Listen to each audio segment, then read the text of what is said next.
नमस्कार शेतकरी मित्रांनो. शेतकरी मित्रांनो, हे आहेत टोमॅटो जे की पी इंडस्ट्रीजचे प्रोडक्ट आहे. यामध्ये आहे समुद्री शेवाळाचा अर्क, जे की शेतकरी मित्रांनो हे जैविक उत्पादन आहे. तर हे काय करते शेतकरी मित्रांनो, झाडाची प्रतिकारक क्षमता वाढवते आणि कोणत्याही व्हायरस पासून झाडाला एकदम सुदृढ ठेवते. कोणत्याही व्हायरसचा अटॅक झाडावर होऊ देत नाही आणि पिकाची उत्पादन क्षमता, गुणवत्ता चांगल्या प्रकारे वाढवते. तर शेतकरी मित्रांनो, साधारणतः हे मिरची आणि टमाटरमध्ये खूप चांगल्या प्रमाणात मारले जातात, जेणेकरून शेतकरी मित्रांनो समोरून कोणत्याही व्हायरसचा अटॅक हा टमाटरवर किंवा मिरचीवर होत नाही. तर नक्की एकदा वापरून बघा शेतकरी मित्रांनो. एकरी 400 ml असा डोस आहे. एका पंपाला 40 मिली असा वापरले जाते.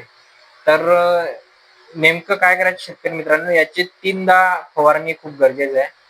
मिरची लावली त्यापासून 15 ते 20 दिवसांना पहिली फवारणी, पहिला फवारा झाला तेव्हापासून 15 ते 20 दिवसांनी दुसरी फवारणी आणि दुसऱ्या फवाऱ्यापासून 15 ते 20 दिवसांनी तिसरी फवारणी, अशी जर 3दा फवारणी केली तर झाडाची प्रतिकारक क्षमता एवढी वाढते की समोर जाऊन कोणताच अटॅक मिरचीवर होऊ देत नाही आणि उत्पादन खूप चांगले वाढते. तर नक्की एकदा वापरून बघा शेतकरी मित्रांनो आणि रिझल्ट कसे वाटले ते कमेंटमध्ये येऊन नक्कीच सांगा.